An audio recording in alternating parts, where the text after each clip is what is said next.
जय माता दी। नमस्कार दोस्तों, इस बार की ये नवरात्रि की अष्टमी और नवमी तिथि बेहद ही खास और अद्भुत होने जा रही है, क्योंकि इस बार इन दोनों दिनों में धन लक्ष्मी योग अमृत सिद्धि योग का निर्माण हो रहा है, जिस वजह से इस बार सभी भक्तों पर माता रानी की असीम कृपा बरसने वाली है।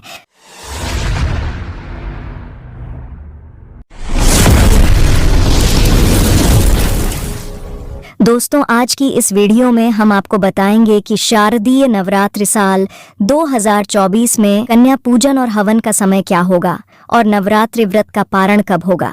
इसके अलावा विसर्जन आपको किस दिन करना है और वह कौन से उपाय हैं जिनको करने से माँ दुर्गा आपके सभी दुख दर्द और कष्ट दूर कर देंगी, और कन्या पूजन में ऐसी कौन सी बातें हैं जिनका आपको ध्यान रखना चाहिए, नहीं तो माँ दुर्गा आपसे नाराज हो सकती है।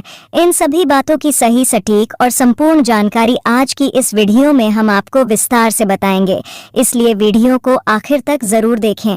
और दोस्तों, अगर आप भी अपने जीवन में माता रानी की कृपा पाना चाहते हैं तो वीडियो को लाइक करें और कमेंट बॉक्स में जय माता दी लिखना ना भूले। दोस्तों, 12 अक्टूबर शनिवार के दिन शारदीय नवरात्रि का समापन होगा। दोस्तों, नवरात्रि में अष्टमी और नवमी तिथि सबसे खास मानी गई है। अष्टमी को माता महागौरी और नवमी के दिन माँ सिद्धिदात्री का पूजन करने के बाद इन तिथियों में कन्या पूजन और हवन आदि किए जाते हैं। वही मान्यता के अनुसार कन्या पूजन और हवन के बाद ही नवरात्रि का व्रत और पूजा पूर्ण मानी जाती है।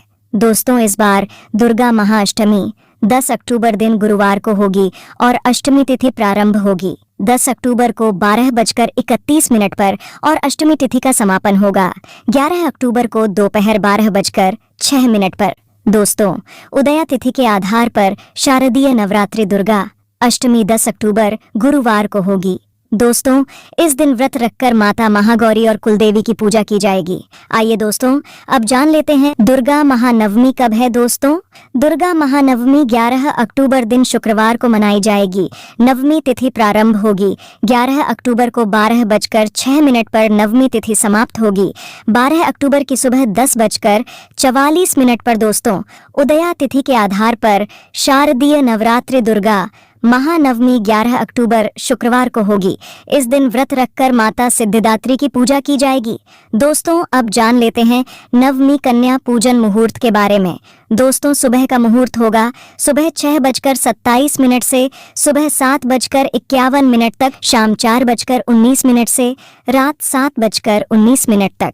आइए अब जानते हैं कन्या पूजन विधि। दोस्तों, महाअष्टमी और महानवमी जिस दिन भी आप कन्या पूजन करना चाहते हैं, सर्वप्रथम माँ दुर्गा की आराधना करें। अब इसके बाद 9 कन्याओं और एक बालक को बटुक के रूप में घर बुलाकर उन्हें आसन पर बिठाएं और स्वच्छ जल से कन्याओं के पैर धुलाएं। अब उनका तिलक करें और फिर भोजन करवाएं। भोजन में कन्याओं को हलवा चना और पूरी का भोग लगाएं। कन्याओं को भोग लगाने के बाद उन्हें दक्षिणा दें और उनके पैर छूकर आशीर्वाद लें और स्वयं भी प्रसाद खाकर व्रत का पारण करना चाहिए। आइए अब जान लेते हैं कलश विसर्जन विधि के बारे में।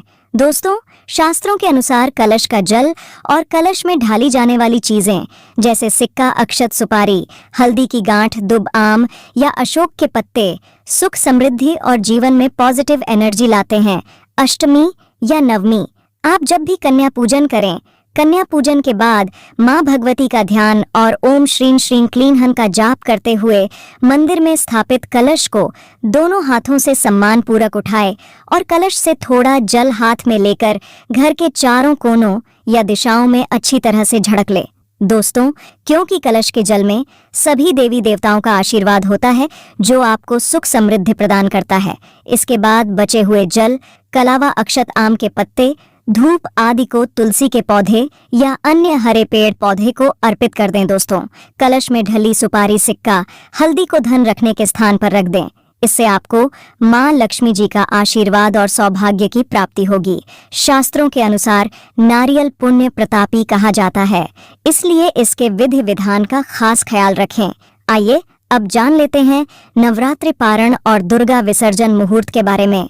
दोस्तों, 2024 में शारदीय नवरात्रि व्रत का पारण 12 अक्टूबर दिन शनिवार को 10वीं तिथि के दिन किया जाएगा। शास्त्रों के अनुसार पारण 12 अक्टूबर के दिन शनिवार को सुबह 10:58 के बाद किया जाएगा। दोस्तों, नवरात्रि का व्रत प्रतिपदा तिथि से नवमी तिथि तक करना सर्वश्रेष्ठ माना गया है। सच्चे मन से मां की आराधना करें।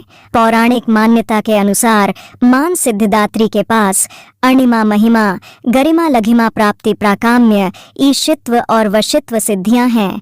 माता रानी अपने भक्तों को सभी 8 सिद्धियों से पूर्ण करती हैं। मां सिद्धिदात्री को जामुनी या बैंगनी रंग अति प्रिय है। ऐसे में भक्त को नवमी के दिन इसी रंग के वस्त्र धारण कर मां सिद्धिदात्री की पूजा अर्चना करनी चाहिए। मान्यता है कि ऐसा करने से माता की हमेशा कृपा बनी रहती है। तो दोस्तों, इस तरह से शारदीय नवरात्रि की संपूर्ण जानकारी समाप्त होती है। तो एक बार दिल से कहे जय माता दी आशा करते हैं। तो दोस्तों, आपको हमारी वीडियो कैसी लगी हमें कमेंट में जरूर बताइएगा। साथ ही वीडियो को लाइक करके चैनल को जरूर सब्सक्राइब कर लें।